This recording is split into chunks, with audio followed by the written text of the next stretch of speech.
Ready? Okay, got it on. All right. Would you rather coach basketball or play basketball, and why?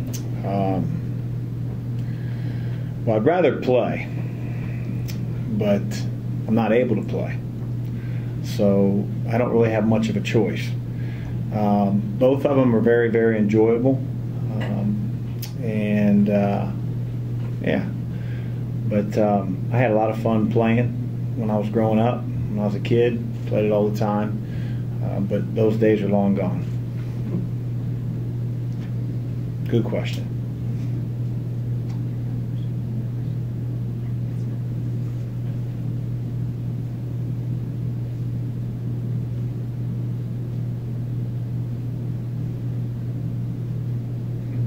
If you couldn't coach basketball, what else would you do?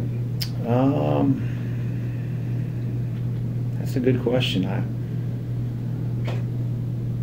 I'm not sure. I'd like to write, maybe be an author, but maybe I'll have the opportunity to do that someday when I'm done coaching.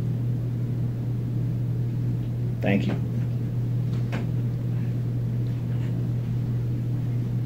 Chris, on Saturday, your point guard's 7 assists, 0 turnovers, but Florida State's kind of a different animal in that regard. How are they able to turn teams over as frequently as they do? I think it, comes down to a few factors. Got excellent, athletic, long, athletes on the floor that, play a style that's all over the court, 94 feet. They don't let you catch the ball where you want. They switch every screen, both on and off the ball, which is a little different from in years past. And, Leonard's teams just over the years have played extremely hard on the defensive end. And, players change, names change, faces change, but the identity doesn't. And that's something that I think when you think about Florida State, you think about a team that presses, that denies, that tries to rattle the opponent. So we're going to have to do a better job than most teams have done tomorrow if we want to be successful. Chris, based on Kimball's play against Kentucky, you see his role becoming any bigger, or you tweak it some, or what are your thoughts on that? Well, I thought he stepped up. I thought he had his best game of the year, and no doubt the toughest environment that we played.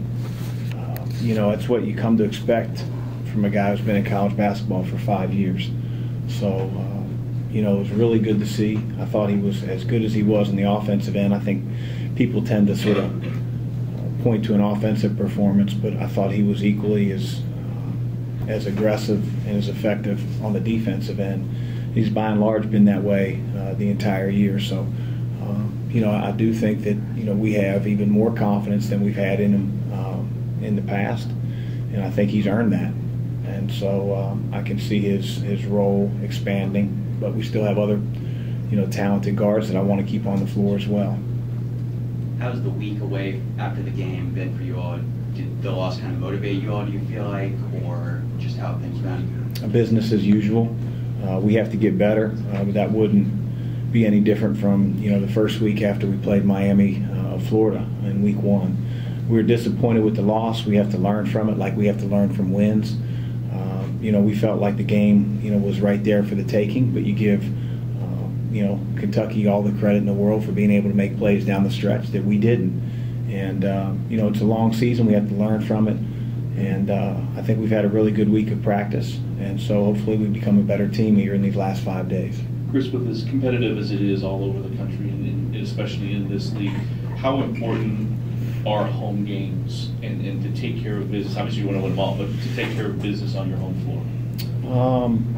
We play a lot of games away from our home floor, but we have to take care of business, regardless of who the opponent is, regardless of where the venue is. We got to get back in the win column, and it's no easy task when you face a top 25 team in Florida State. But I'd love to have the Yum Center rocking tomorrow, and making it a great environment for our team. I think our guys have worked really hard this year, put a special team together, and we're looking forward to getting out in front of our fans tomorrow.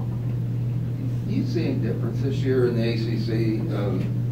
Overall, they've always been one of the top leagues in the country. This year, the NCAA has them ranked fourth, and 4 teams in the top 25 instead of the usual 6 or 7. But your thoughts on the ACC, I guess? Well, you know, our league lost a lot, you know, of players, you know, from last year to this year. I think Jordan and Mooney were the only 2 guys that you know, received any type of accolades when it came to all ACC honors.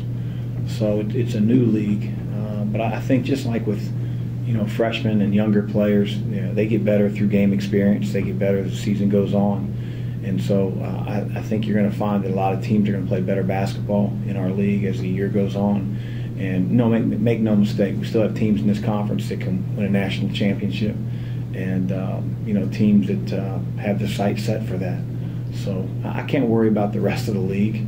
I really haven't delved into it enough. I mean, I've only looked at the teams that we've played. I mean, I see a score here or there or a game in the background, but the only, you know, really 3 teams that I've focused on have been Miami, Pittsburgh, and Florida State to this point. So I really am not the, you know, authoritarian when it comes to, you know, what other teams look like in our league. Other questions from anyone? Nobody else has? Wara obviously didn't have a good game. Did Kentucky defend him any differently than anybody else, or what do you attribute that to? No, I think Jordan settled. I think he's got to figure out ways to affect the game, you know, other than scoring the ball. You know, when his shot isn't falling, and he missed some easy ones that he normally makes, and I think he pressed beyond that. But when his shot isn't falling or things aren't going his way on the offensive end, I think great players find ways to affect the game, to affect winning. And unfortunately, he didn't do that last Saturday. And so, you know, it's something that, you know, we've been, you know, coaching Jordan on ever since I got here. And, you know, if he could do it already, then he wouldn't need a coach. And so, you know, everybody on our team, you know, has strengths and weaknesses, and Jordan sometimes defines himself or lets his scoring affect, you know, who he is in other areas. And he's grown so much in other areas that we need him to affect the game in other ways. You know, he needs to be able to make winning plays, and not just being on a team that wins, but if, you know, make plays that affect winning. And I think he's taken a large step forward this week in practice. When you have a game like he did, probably get served a little bit of humility, and that's always a good thing if you learn from it. But he's a high-character kid. He's a terrific player and a great scorer, and I'm confident he's going to become better because of the experience he had last Saturday. If you were to become an author, what genre would you lean toward? I don't know. They say that you know, you should write about things you really know, but I think by the time I hang it up, I'd never talk about or write about basketball. Too played out. I'd have to figure something else out. Coach, your football coaching strategy was kind of borne out and validated on Monday night. There's an open position at Mississippi State. Are you on it?